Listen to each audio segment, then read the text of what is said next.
This is Mike and Shaun. We're talking tickets. We are going to go over some Beckett info that we recapped, another big ticket trade, and a lot more.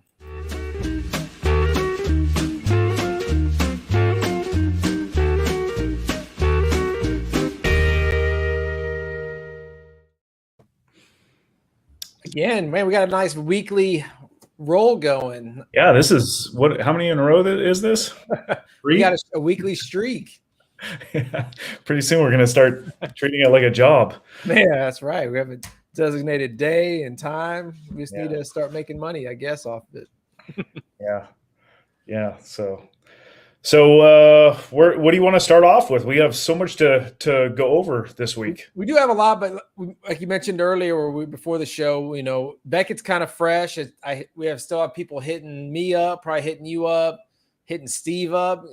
I know. Kind of give me your thoughts about what Steve had to say last week and how Beckett's been doing. Yeah, like I think I said then, I thought that was my favorite show that we've done because I learned a lot. I thought it was really just a great information, and it was mostly the feedback that I got from other people who watched the show. It was all positive, very positive. I think that the one thing that people were most concerned about was whether or not Beckett could handle, the load if they do win a significant amount of market share.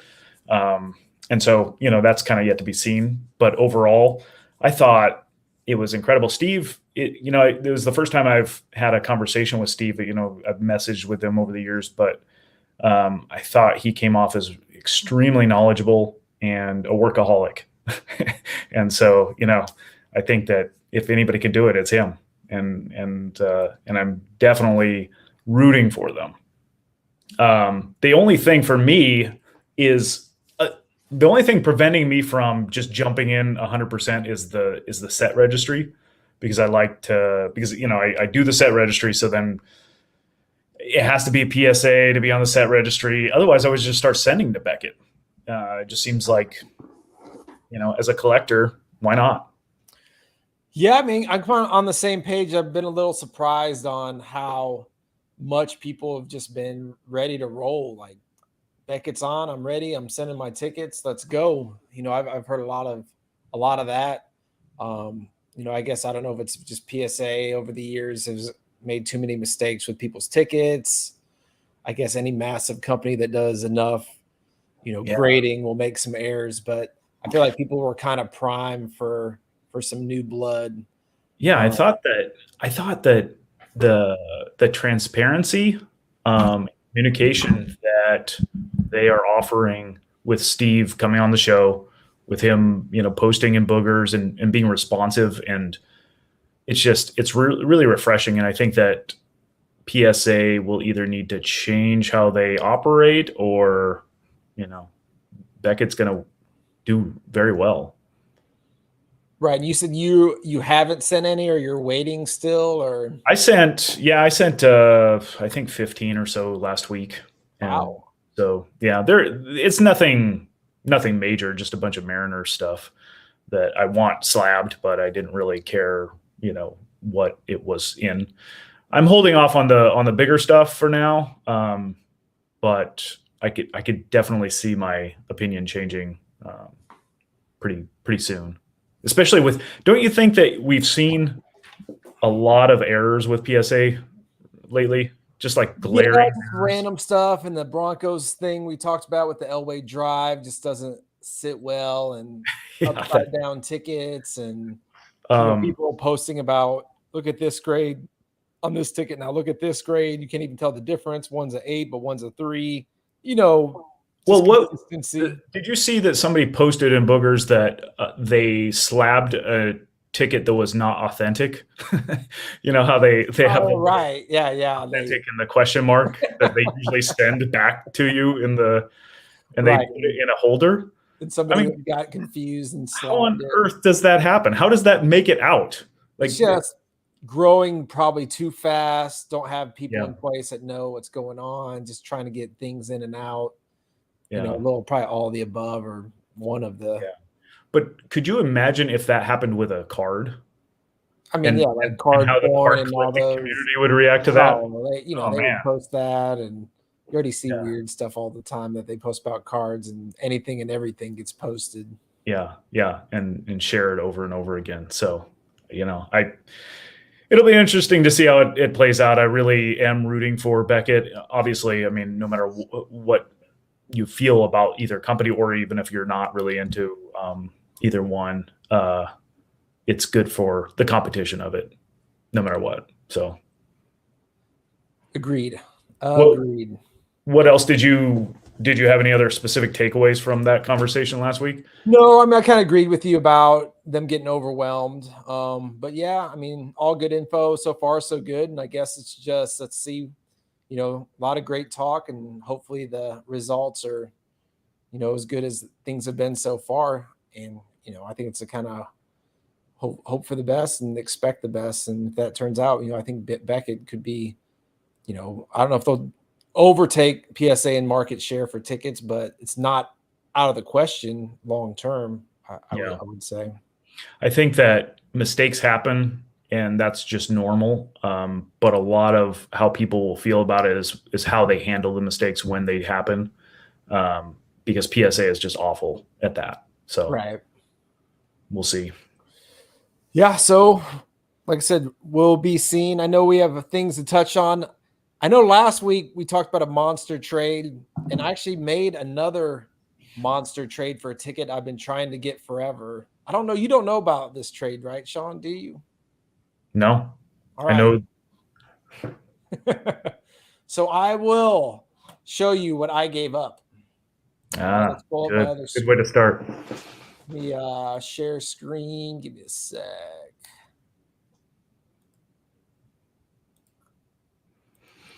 All right. So initially I gave up a Nirvana debut ticket, or last concert ticket. And I gave up And a hold off on that. Was that the only one that you have, or did you? no, I have more than one of those. And is that what do you think the value on that is? I think it's about 4,000. Right. Is it really there. that much? Yeah, Wow. I think so. Okay. May have giveaway there. And I gave up a catch ticket. Remember I got the new one, so this is my older version. It has staple holes. It's a 2. This is nice looking too, though. Yeah, it's definitely a nice looking 2. So that could be like a good Beckett one with the staple holes. Has a little crease in the corner. Yeah. All right. Got that. Next, I gave up. This was the biggest one. Tom Brady, first TD pass, full auto. What's the grade? The grade is a 5, full, and the auto is a 10. So very nice piece. Yeah. All right. I'm excited to see what you got. I received a Bo climbs the wall ticket, autoed, priceless. Climb the wall. Well, otherwise known as Kurt Schilling's first win. Yes, Kurt Schilling's first win. But definitely Bo climbs the wall was more important. You should pull up that highlight. I don't understand why that's even a highlight of any importance at all. And maybe not now it's because one of the greatest highlights in the history of baseball. And the big one, which I've been trying to get forever, and I haven't seen one for sale or for trade basically since I've started. So I was like, I have to get this. A signed Nolan debut, strikeout number 1. Wow. That's really, yeah. Why is it only a 1.5? Does it have holes in it or something? Yeah, it's got a crease. See that crease? It looks really good for a 1.5. Yeah. What does the back look like? Is it clean? Yeah, I'll show you. You don't have to. So here's the back, and actually here's the ticket. Nice. Yeah, those are. I think there's maybe 6. I want to say in the pop report. Do you know? Yeah, I think it was 6. I'd have to look at that again to double check. But and it also, if people don't know, there's 2 different versions of this ticket. Mm-hmm. This is the other version. It's kind of more the paper cutout. Yeah. And It's I was kind of had a chance maybe to get one of these a while back, but I wanted the other version. I like the other version better. Of course, this one's awesome because it's autoed. yeah. So in completion, here was basically the deal. Yeah. That's an outstanding deal. I would have done all that just for the Nolan Ryan and forget the Bo climbs the wall. But the owner of the Nolan had 2, Yeah. and he was dying for Nirvana. He loves Brady, and he didn't have a catch. So it's Mhm. kind of Yeah, that's a great trade. I think.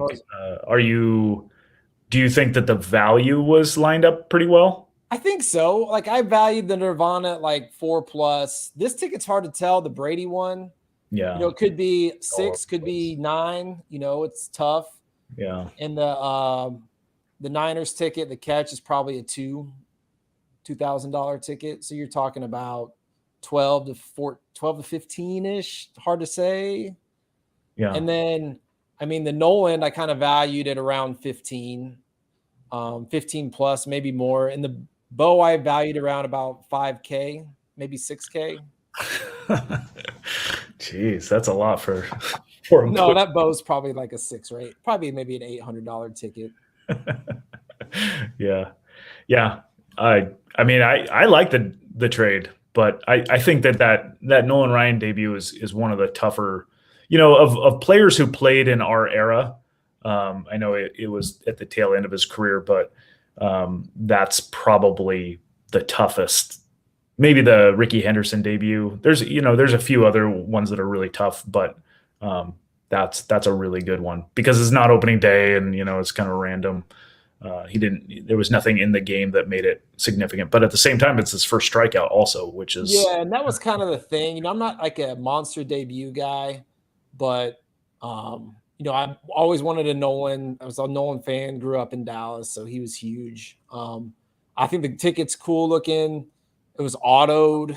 I like the version of the ticket, not the paper ticket. It's not only his debut, like you said, it's his first K. He has, out of the record that'll probably never be broken of his yeah, 5,000 plus Ks. And yeah. then I got him to throw the bow. And I know Shaun, you may want to try to trade me for that, but it's definitely a PC. So I don't So think no I'm gonna be dares. able, I don't Yeah, think I'm gonna there's be one able on to trade eBay that. that's a stub, so I don't know. I The don't know. bow I think is actually pretty rare. I know have you seen other ones? I've never seen a full. I think Justin has a full maybe or a stub that has a Yeah, little writing Justin on showed it. us a full, but I mean, Baltimore tickets from that era there's quite a few of them, but there is one on eBay right now. I think it was like 399, but it's listed as Schilling's first win. Mhm. So, same Dang, event. I need to go buy that. Yeah. Might have a good deal. Get him to sign it and $6,000 right there. A steal of a deal. But no, I'm a baseball fan first, and that's one highlight that I just don't understand why it's significant. Because he made a nice running catch, no question. But then he took a step on the wall and then came down, and that's like a big deal. What Agree to am I missing disagree. something? So you think good deal, fair? I think it's an outstanding deal. Yeah, that Nolan Ryan is a tough one. Really, I like you said, I haven't seen the last one that I saw for auction was the one that I won, and that was 2019, 4 years ago. So Okay. yeah, Where was that? Was that on Heritage? Which one did that go off on? that was on.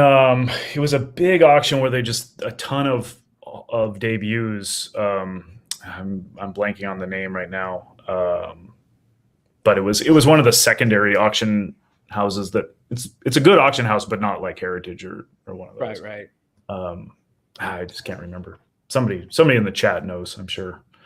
But yeah, I think in 2019, then mine went for 2,600, something like that. Okay. and it's the highest graded. It's a PSA 6. Oh, of course it is. But The best. but that was before all the hype. That was well before all the hype. There just wasn't. I'm sure at the time you bought it, you're probably like, "Oh my gosh, that was Oh an yeah, insane amount." yeah, for sure. That was, I spent a lot of money in that auction at the time because I also got my Ricky Henderson debut in that auction, and it was, I was just, there was just too much. I wish I could have gotten more from that auction because I think one collector just sold everything and they had a huge number of Hall of Fame debuts, which I think I got like 4 or 5 of them at that time. But yeah, it was good. Well, that's that. What do you want to hear next? Let's talk about trades for just a second. This is the way you would have never that doesn't come up for auction. Trading is the only way to get really, really good stuff that you could never get otherwise. Right. Yeah. That Nolan, I don't know if we'll see another one up for auction. And if it does go for auction, like I said, I would expect it to go for 15. Like I said, it's hard to say, but yeah, and it's probably true for the person who you traded with also, that they got stuff that they wouldn't be able to acquire very easily otherwise. Think about the 6. I think it's at least 6. I have one. You have one. We know the other guy has one that he didn't trade. We know another guy who has one. So that's what, 5 right there. Yeah. And there's maybe one more. And I guess there's some probably non-graded floating around. So like, what are the odds you're going to see another one? Yeah. Not a lot of them. Right. So then, yeah, I'm a huge advocate for trades. It's often difficult because, people tend to value their stuff higher because they own it than what they don't own. And so it's hard to match up the values oftentimes, but I think I wish that there was more trading going on in the ticket community. And it seems like it is on the rise. That's why I like talking about trades, because I like to encourage it. I think it's important. It's a great way to get stuff. Yeah, I kind of wanted, talking about trades, but man, I've noticed some pretty wild sales on eBay, and you said you kind of noticed some sales also. Yeah, well, I mean, I made one. Let me explain this one. I'll talk about the ticket. Let me ask you. Okay, first of all, let me just give you a hypothetical, and you tell me how you would respond, how you would handle this situation. Searching on eBay, and you run across a ticket that is not listed properly. The seller probably doesn't know what it is. Obviously doesn't know what it is. It's up for auction. No bids on it yet. Starting bids $14.99. You know that it's worth probably around $3,000 to $5,000, and it's a perfect fit for your collection. So what's your next step? What do you do? I don't say a word to anybody, and I bid on it. So you just let the auction run and go? Yeah. You don't try to contact the seller see if... It's not my job for the seller to know what he has. If he wants to sell that, you need to know what you have. And if I sell something and somebody buys it and I find out, I'm like, it's on me for not doing the research and finding out what I have. Because I don't want to sell anything unless I'm 100% know what it is. So to me, there's like 3 different approaches in that situation. And one is to just let the auction run out. Don't say anything to anybody and try to win it. And then but some people take the approach to contact the seller and try to offer them, some lowball amount, try not to bring any attention to it, and then get a sale kind of off eBay or whatever for, say it's worth $3,000, get it for $100 or something. I guess that's probably where I lack, is doing the, hey, I'll buy this from you now for X amount. Mm-hmm. So I know that happens a lot more than I would. I notice that a lot on eBay, and you kind of see some sales like, oh, that disappeared. Oh, somebody just money with the person. And right. It might actually be an auction that already started, and then all of a sudden it just gets pulled. Right. And so you know that somebody contacted them and got them to pull it off and sell it privately, or just sell it as a buy it now.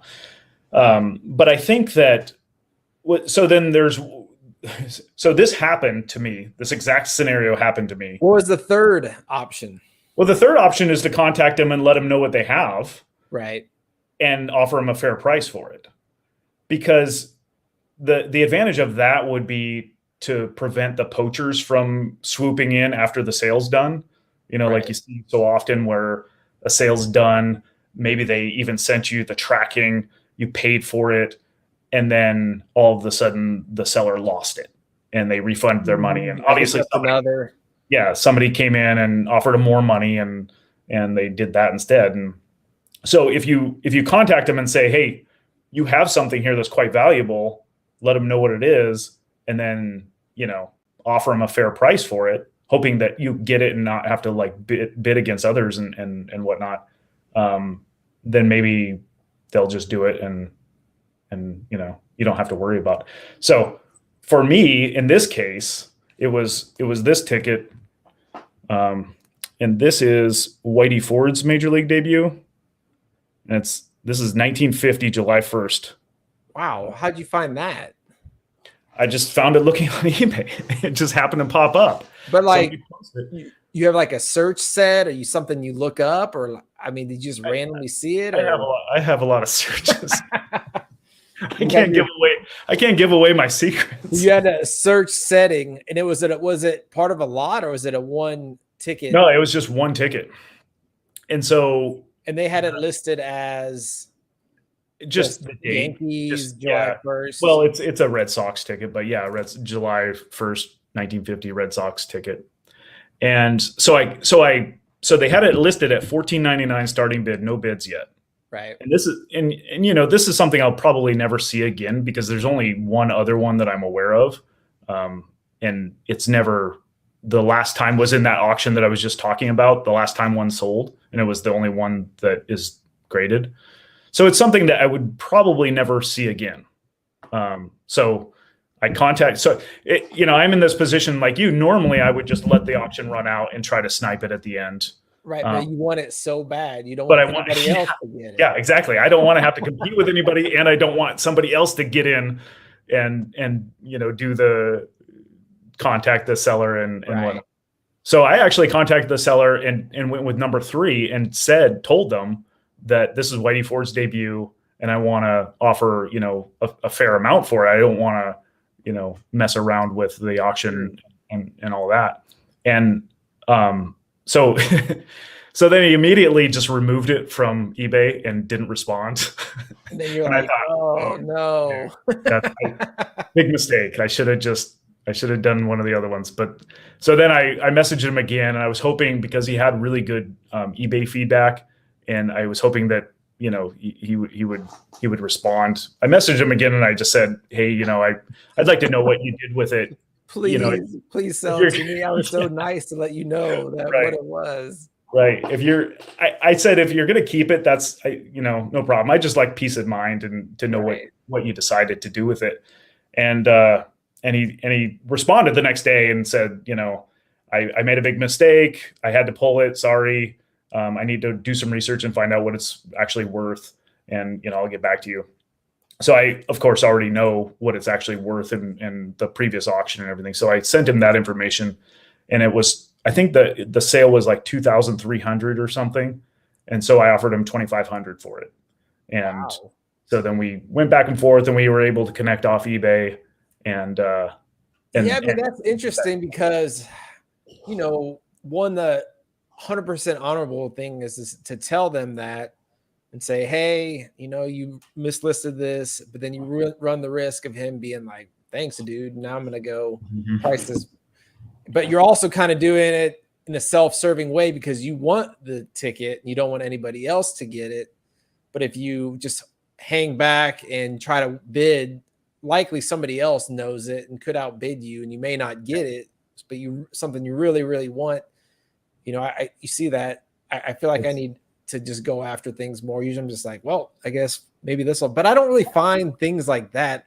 I feel like I'm in the minority of people who find this amazingly cheap auction where it's like, really worth 50 times what it may sell for. Yeah. Yeah. I think that there's enough people today who are doing that you can't really get away with. It does happen, but between the poachers who come in after the sale and try to steal it from you, and the people who are just kind of searching for the same searches.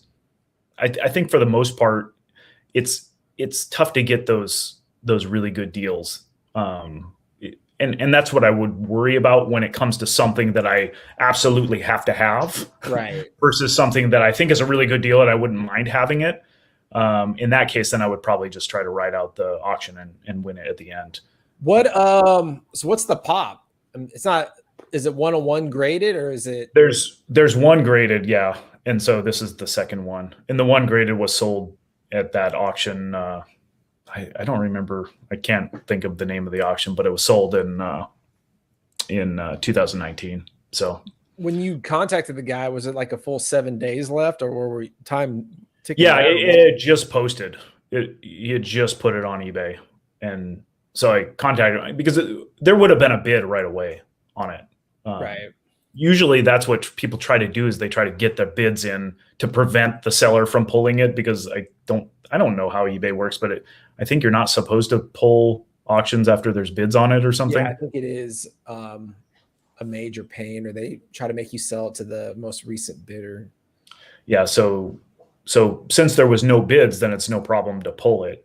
And I was hoping that, I could get him to do that. And so it worked out. It worked out in the end. I was very happy with the sale, and I think he was too, because he doesn't have to deal with any fees or any of that stuff. And yeah, Class. I'm lacking class. I need to. You're not lacking class. You're just not doing it. But I mean, finding those things that's the challenge, and that's why it's so frustrating when the poachers come in, because you're the one that does the work on it. Here's one we talked about, like our eBay sale of the week. Well, this wasn't actually sold, but I mean, I think this is a great example of one that basically got poached. This is the Larry Bird unused game number 1 ticket. Yeah, just basically game number 1. 2 full beat to hell debuts. But then again, still I'm trying to zoom in on this. But there's 2 incredible debuts. Yeah, and there's one that sold, I think, a few months ago for $87,000, and then there's another one at right now that's $23,000 in something similar condition. Just one for $23,000, I think was the latest bid at Heritage.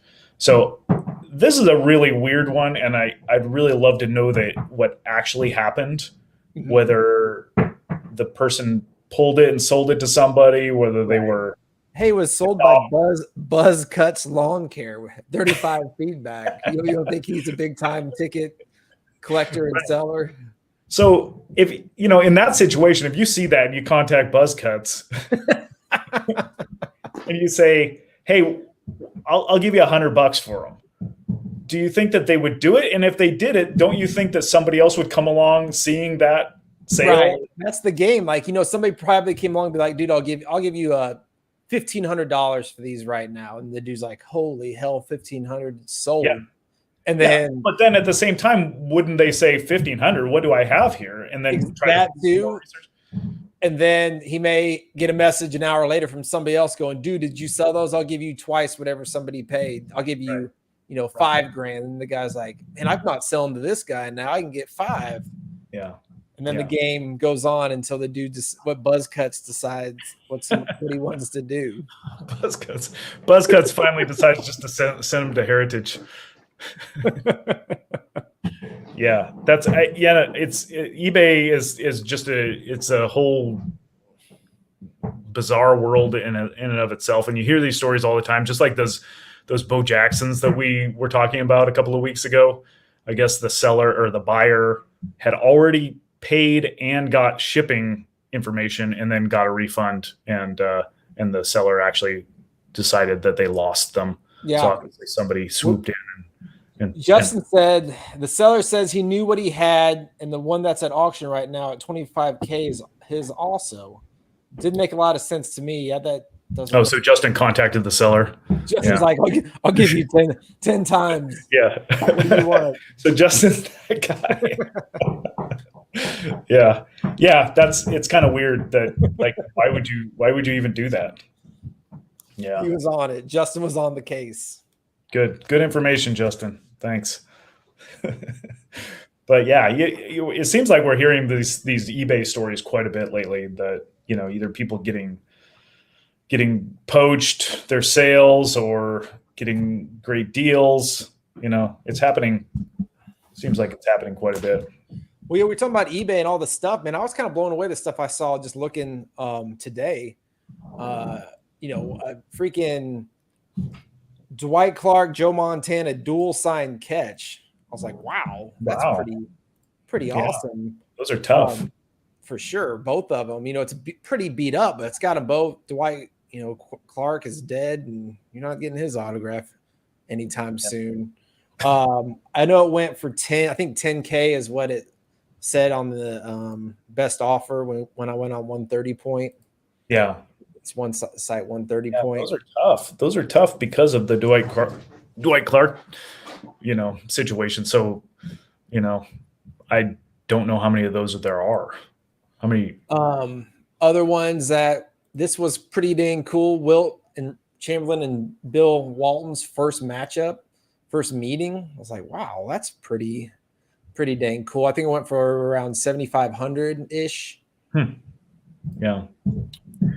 Just kind of going through some of these. We got all the Lakers ones. I know it's a little late, but I don't know if these sales actually happen. Maybe Justin, if you know, 10,500 for a seat ticket or whatever. Yeah. Oh man. And then Justin speaking of Justin, and then another seat finder. I guess it's probably more realistic for 4,000. Don't you think that there's a lot more of these seat finders out there though? Because anybody could have gotten those right at the game. Yeah, you would think definitely more prevalent than the regular Ticketmaster type tickets. But yeah, and then I don't know if this was a while ago. This is a really cool ticket. It was Clemente's 3,000, really nice looking. Yeah, I think it went for 4,500 or $5,000. The Super Bowls, we've seen them going crazy. Yeah, this was an interesting one that I was following. PSA 6, and I looked up the pop, and it's one of the higher. I think there's maybe 2 or 3 that are higher than Stubs. It's really hard to find these in such nice condition. So I was 6,000. I thought was a pretty good price if you're really into the high end, really good grades, because that's right up there, This was a really cool one that actually went for a nice price for all the baseball crazy people out there, collectors. The Black Cat Game Cubs, the curse, $3,000. It's like, damn. I don't know. Yeah, I was kind of expecting this to be around 800 maybe when it sold. I can't understand the high price on this. I don't know if it was just 2 people who were just trying to win it with an extremely high bid and it kind of backfired. But that it ended up way higher than I would have expected for this. Yeah, that's why I kind of posted it because it surprised me. But man, eBay, I get the vibe about how people are feeling more, at least in the last couple of months, more animal spirits, more willing to spend money on just anything from collectibles to more non-conservative asset types. I don't know what the word you want to say, but yeah, everybody talks like, oh, inflation's going away. And it's like, no, not really. People still have money to burn and everybody still has their jobs, or most everybody. Yeah. And there's just still money out there. And it's kind of, a lot of the stuff is correlated when you see prices go up and down. And I feel like tickets in the last month or 2 have been selling pretty strong. Yeah, it's interesting. Sometimes they sell stronger on eBay than the big auction houses. Yeah, for sure. Those were some really like that Black nice scales. I don't think that would have sold for that much at Heritage. That's a hell of a price right there. Oh, I actually got another one on eBay too. I wanted to show. This is kind of a fun one. It's let's see, April 13th, 1962. This is Bob Uecker's Major League debut. You know, do you know Bob Euchre? Yeah, the announcer. Was he actual Brewers announcer? No, in the Yeah, Major yeah. League. He's Brewers announcer, and then he was like, Harry Doyle on the series, on the Major League series, and Mr. Belvedere. Mr. Belvedere. Yeah. I mean, Was that's it why I Mr. got it. Belvedere he was on? Yeah, he was the dad on Mr. Belvedere. But he had a major league career. He always jokes about how terrible a hitter he was, and that's his major league debut that I found on eBay. So Hey, we got to feed the cat question, and when feed the cat has a question, it we must be stop answered. everything. Shaun, what are the top 3 debuts on your wish list that you've been seeking for years? Are you willing to share that info? That actually exist. Willie Mays is number one, and I have. Do you know anybody who has one? Or you seen one? Yeah, I know somebody who has one, and I've heard of a couple of others that I haven't seen, but I know are probably out there. I would imagine there's 3 or 4, 5. What would that go for? About 30, 40? I think, yeah, it only takes a couple of people who are willing to spend a lot for it to go crazy. But it's one of those that it was not opening day. It was not a high attendance game. It wasn't a home game. So a lot of factors. I think it was a Phillies game, and yeah, I would imagine 50,000 for that. But that definitely number one. I mean, obviously, players like Babe Ruth and Joe DiMaggio and stuff that you probably couldn't find, but Ted Williams definitely up there. And Ted Williams, I know that there's one. I don't know who owns it, but I've seen it in the Pop Report, and then but that's an actual opening day, and it's a Yankee ticket. So I would think that there's a few of those out there. A lot of Yankee tickets from that era. I think it was 1939. So any player like that, Ted Williams, Joe DiMaggio, the high profile Hall of Famers like Willie Mays. Those would be my on my list. Maybe we'll see one on eBay for 99 cents in the near future. Or $14.99. I wish, yeah, it could have. I mean, that was effectively what this was, except for Whitey Ford. I have Whitey Ford's first win, so I wanted to put that with it.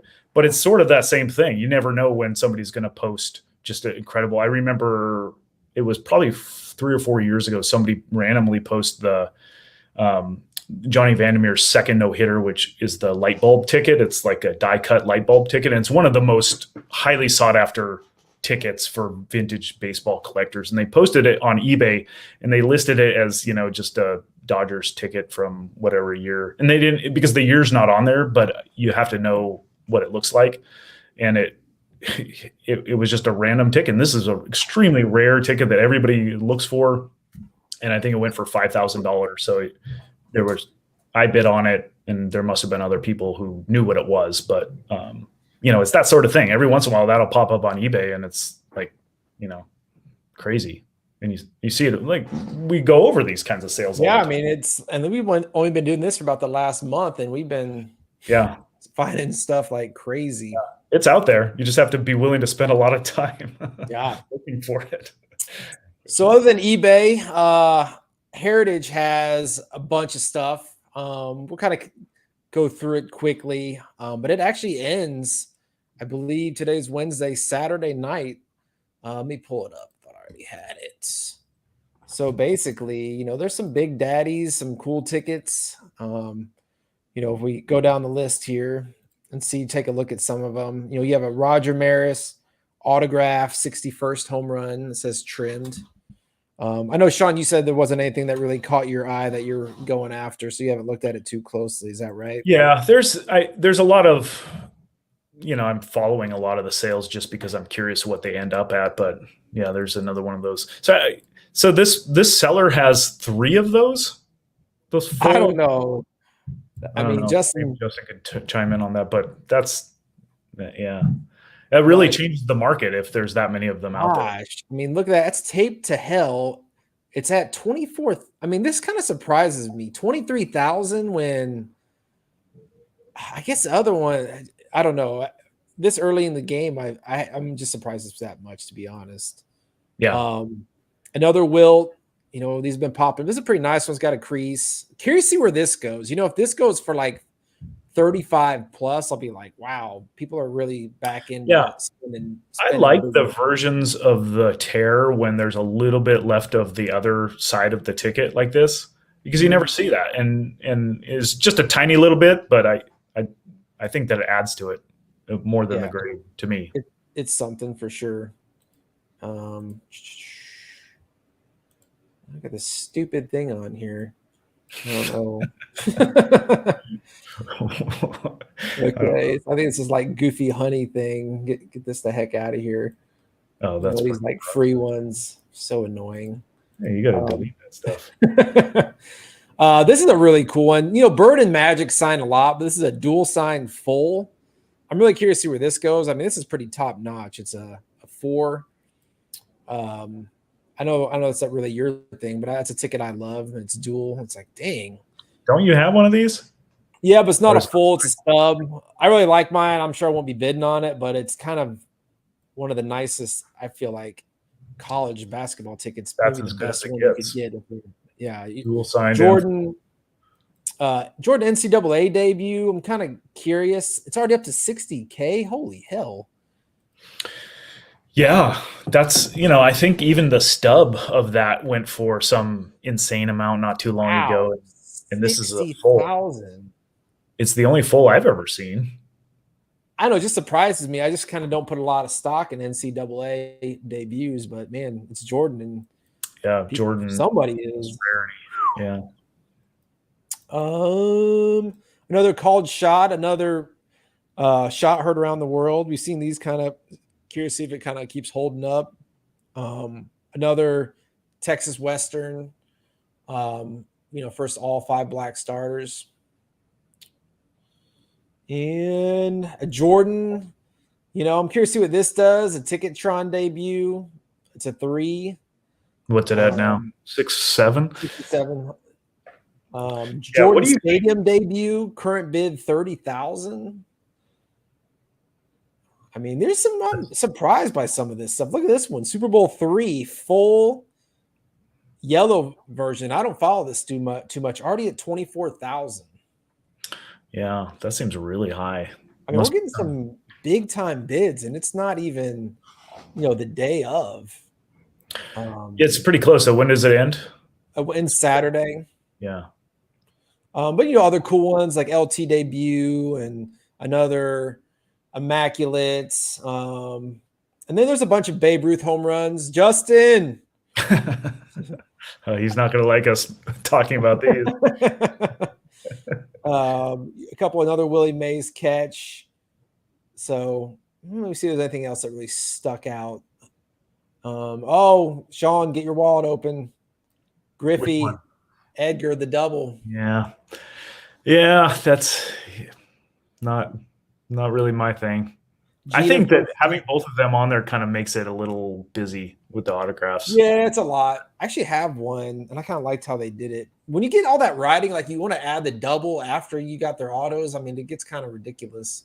Yeah. All the writing. Maybe that's how it played out. They got the double on there first and then got Griffey after. But yeah, check it out. Check out this auction. There's some cool stuff. I'm curious to see like what this one will do. If this goes for like $3,000, I'll be like, wow, people are really spending money on debuts. Yeah. What is it at now? It's only at 340, so that's kind of more in line of like, oh yeah, people just aren't going wild anymore. Yeah. This was a cool one. Ali, first ticket signed, auto 8. It's signed on the back. It's so beat up and beat to hell, but it's got Ali's signature on it. So that's a pretty cool one. Let me see if I can get the other. Yeah, like right there. Like, man, that's pretty dang cool. If you're an Ali collector. Just all sorts of goodies in this auction. And I feel like this is a good time to put things in because things are going all right now. You don't know what the future holds. Oh, Shaun, stop. The Montreal screw job. I got 2 of these. I got 1 autoed. I see you were outbid on it too. Did I have my bid on it? Montreal Screwjob. How do you not bid on the Montreal Screw? You just got to put a base auction bid on there because you just don't let those go by every day. Looking at some of these prices, they're surprising. I can't believe that Jordan Stadium, Chicago Stadium debut is 30,000. Yeah, some people, I feel like, people collecting all Jordan rookies and want the Reds, and money's not. I don't know, but it's pretty badass.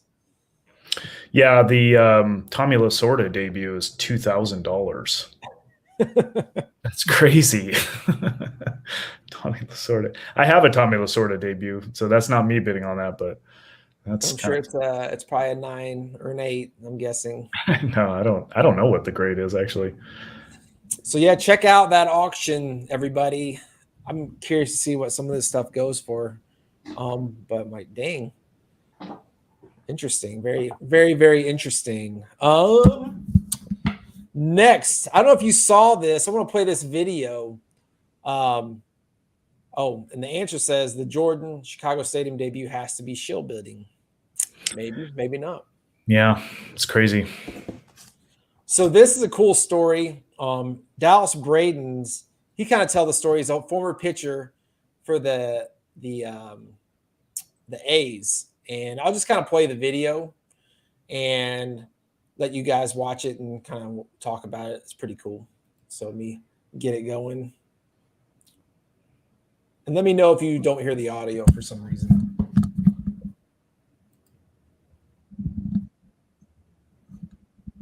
I don't hear the audio. Dang it. So no audio. Maybe I'll have to play that again sometimes. Let me see if I can why is that? Sometimes it does that. I don't know. So anytime you play video on this, it doesn't have the audio?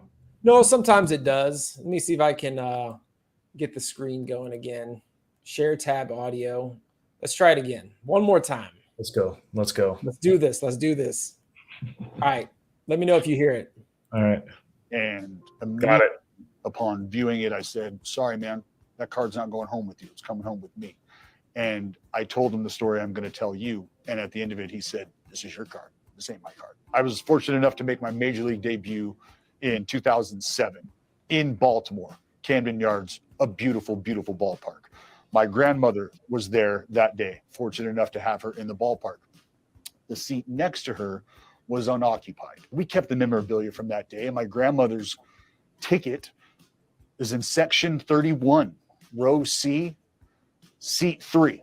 The card I'm about to show you is in section 31, row C, seat 2. This ticket was real. They cut this ticket up, they put it in a pack of cards, and they sent it out. Some awesome collector got it, brought it to me, and I instantly knew what that card meant. And for the folks who don't know, yes, I lost my mom in high school and was fortunate enough to have a really good day on Mother's Day. But for this card to come my way on my debut, knowing that my grandmother's neighbor was unoccupied in that seat, I got a pretty good feeling there was somebody there. Well, I thought that was pretty cool. Yeah, wow. Cool. I didn't see that. Great story. Also, that cool story, but what was it? What was that card that was a ticket, like from 2017? Do you know what that is? I think that it's more recent where what is it? Leaf is cutting up cards and putting them in tickets or cutting up tickets, putting them in cards, and then putting them in repacks or something like that. I don't know. I've heard this and that about it, but I haven't actually seen any like that. But that's what people have been saying that Leaf is doing.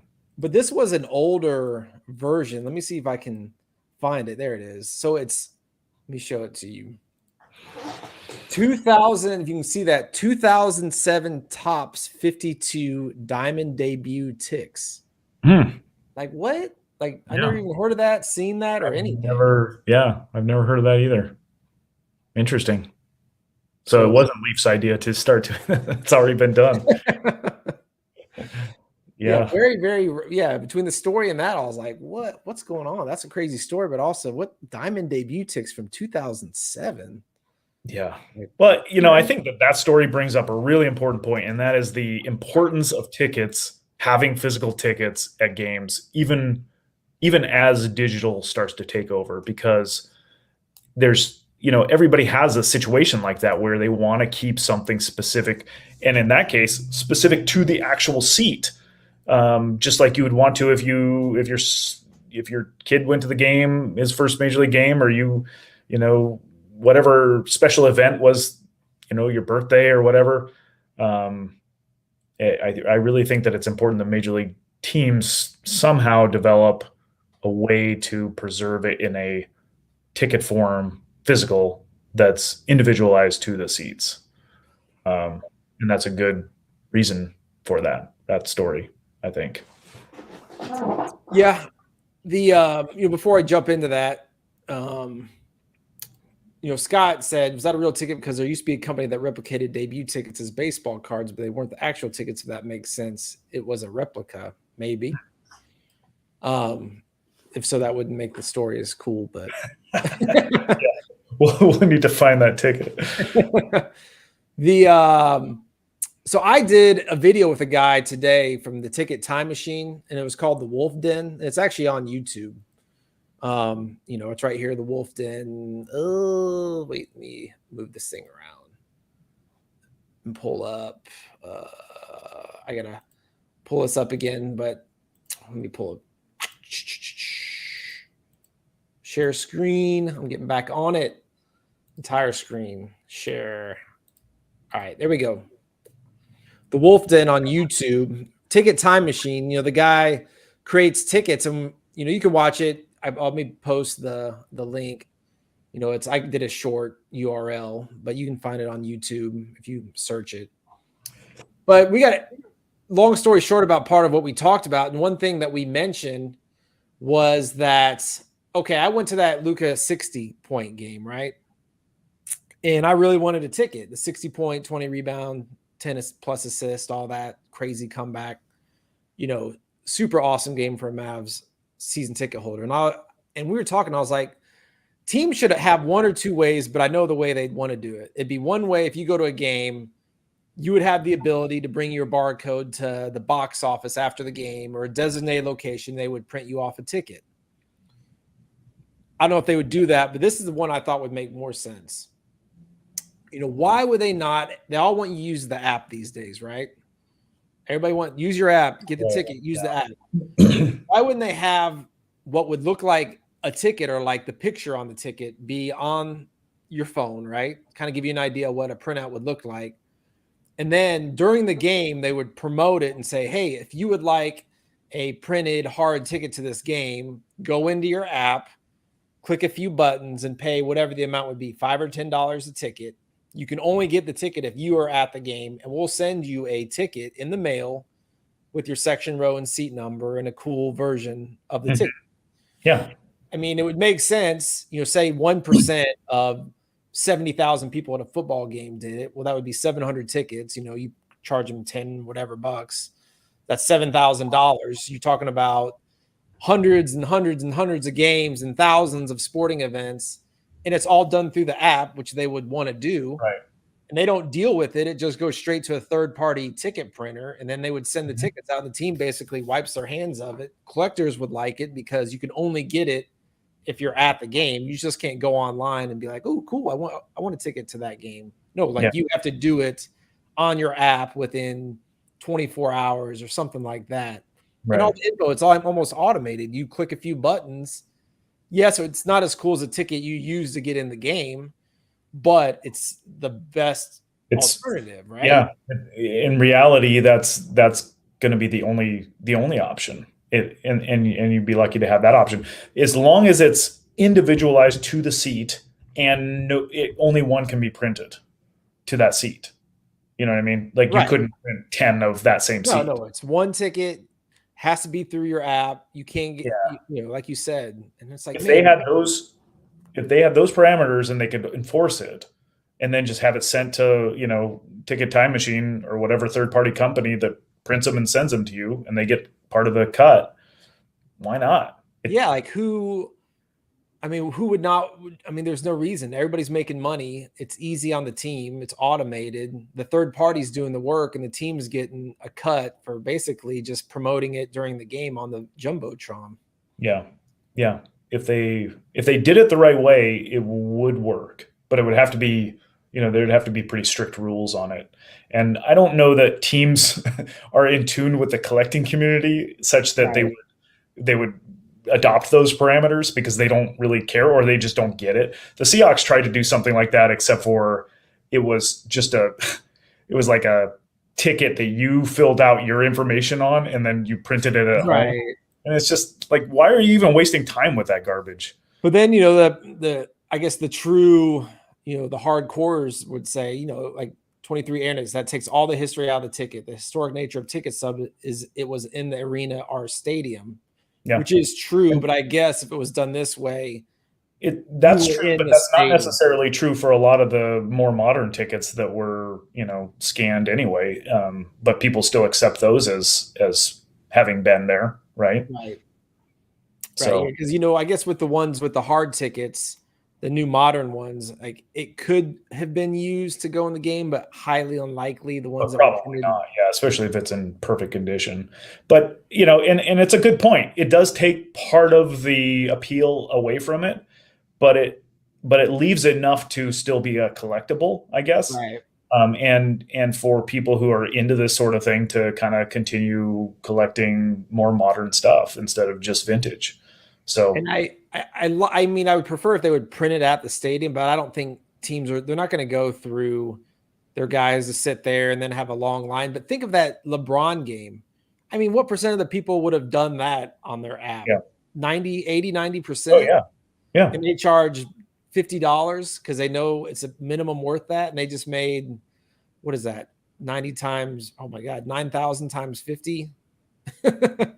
A lot. I mean, that's an ungodly amount of money. And I don't know if they would have got that much, but there's such financial opportunities for this not to make sense for teams or leagues to start doing this. It's too easy. Yeah, from a collectible standpoint, but also just from a nostalgia standpoint that you want some kind of connection. A lot of people travel around the country and go to all these different stadiums and want to hit every baseball stadium, and they want a ticket to each game, and they want to be able to display them all together. And that would kind of solve that right. And problem. Plus the goodwill, say a kid brings his son to his game or a first date, people, a random Ranger game on a Monday night, you maybe get like 50 people max that would want printouts. Not even that, but the people who got them would probably really want them and be really appreciative to get those. And the goodwill you would get from that, I think would be worth exponentially more than how much money you would have made. Definitely. Even if it was just available to season ticket holders, which would make it even more scarce, then it's an added value to sell to your season ticket holders to say, hey, I know that you could buy tickets one by one, but here's one extra thing you get by being a season ticket member. Right. So, there was that too. And it doesn't really cost them anything. Let's get that business plan together, Shaun. Well, it sounds like the Wolf Den is already doing it. So, well, I kind of was trying to talk to him and be like, man, this is why I think the route that would work for where teams would be pretty receptive. But who knows if that would ever happen. But it was kind of an interesting conversation. We talked about a lot of other stuff, but that was the one thing I was like pounding my fist on the table. Like, somebody needs to get through to these teams and do this. And hell, you could do it through Ticketmaster and they can make, but it's such peanuts on what, a company like Ticketmaster would make. Yeah. Yeah. No question. But I mean, we had a nice little list. Is there anything else you wanted to touch upon? I want to talk briefly about the top 100. We will be starting on Friday, day after tomorrow. That will be the first number 100 will be revealed. So if you want to follow along, you have to go to the Instagram page, which is Top 100 Tickets.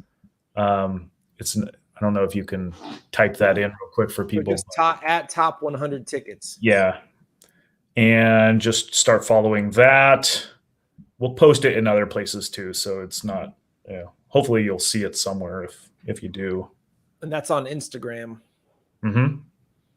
And then we'll post it in Boogers too, and then each day we'll post a new one all the way to number 1, which will be 100 days from now, or from Friday. So that is ready to go. I'm excited. I'm ready. Let the countdown begin. Yeah. People's heads may explode because they're disgusted with. Oh yeah, I know. Justin will have lots of opinions. Ravel, he'll block you. Well, I hope that there's a lot of debate, and I hope that it sparks a lot of conversation, and people will learn from it. I definitely learned from it from doing it. There's a lot of tickets that I didn't really think much of, but come to realize that they are really important to a lot of the community. So it was kind of cool. Yeah, I'm looking forward to that. It'd be cool to see the countdown and see people's opinions and all the fun stuff. Absolutely. Any other questions? Hey, Mike, going to be at the next Dallas show, as in the card show. I believe I will be. I don't know if I'll be setting up or not. Think about the Dallas card show. It's pretty great, but man, it is a card show. They love their cards at that show, but there's sometimes cool stuff floating around there, and Matt usually sets up. So it's a good, but I plan on being there at least one of the days, hanging out or walking around or setting up. Are there ever any shows in Seattle? Nothing major. They have some smaller ones every once in a while, but I don't know. It's just not, being in a kind of corner of the country, you don't really draw a lot of the bigger dealers. So it's harder for them to travel. So you just don't get a lot of that. Yeah. Yeah. The Dallas show is like a 500 or 600 table show, and it's pretty dang big for a bi-monthly show. It does really well. It's a fun show. If you're into cards, like, you love it, but it's crazy they have it so often. Yeah, it took off during COVID, and they've been doing it for years. And I mean, it was just one of those things where, the guy stuck with it for years, and then right when it took off, he was the show. And man, I remember going to a show where they had 20 tables, and now they're 600. Yeah. Steve says the Philly show is coming up in March, and it's pretty big. So we need more. Well, I think that's what I like about the national show is, man, it's such a hodgepodge of stuff. If you guys can ever make it to the national, I highly recommend it. It's really cool. Oh yeah, I enjoy just going around and looking at what people have. Forget trying to buy anything. What do you think about the Shaq on Boogers? For those that don't know, are Boogers. Guy had 2 Shaq debuts. One PSA 8s are going to be in the Golden coming up. I think Shaq debut is a pretty awesome ticket, which I wouldn't mind having. I'm curious to see where it goes on Golden. If I was him, I wouldn't have told people I had 2. I just would have held one and just hung on to the other one for a while. But I think they're awesome tickets. Yeah, you don't see them very often. Matt says about the Dallas show, setting up each time over time will make Dallas more than just cards, more and more acceptance sales of tickets each time. Nice. Good to know. Yeah. I know he had some good sales last show. But yeah, good stuff. Cool. Well, all right. Maybe next week. Oh, crap. Oh, boy, I'll be here next week. I'm going out of town the following week. So I think maybe we can keep our weekly streak going. Oh, nice. Keep it going. Baseball does start next week. I coach a little league team, so it's going to make it. You coach a little league team? What are the ages? I'm a baseball man. You think you're the baseball man? I'm the baseball man. How old are your kids? 11, 12, 10, 11, 12. Yeah, that's a good age. How's your team looking? I don't know. We'll find out. It's a very recreational league, so it's an inner city league that's kind of affiliated with the Rangers. So it's kind of more for fun, not like crazy club select baseball, which is fine with me. Yeah. Sounds good. The baseball might not be as good, but they still have fun, and the parents aren't a beating. So I would imagine some benefits of the just, hey, recreation. We're gonna go have fun league. Right. Cool. Well, all right. For those that are still watching, I always forget to say, follow us on YouTube. We'll post stuff on Boogers, Facebook. and comment. I'll have to start doing that more. You know, I like to do this just because it's fun, not so much to just ram everybody to subscribe and do this. I know. We don't even have very many subscribers. Some of these other channels have like thousands, tens of thousands of subscribers. Cards, man. People card crazy. How do you get? We have like less than 200. Oh, we don't We've been post doing this enough for on, more than a year. we need to be making TikTok videos and dancing Instagram videos, and Yeah. our followers would quadruple. Yeah.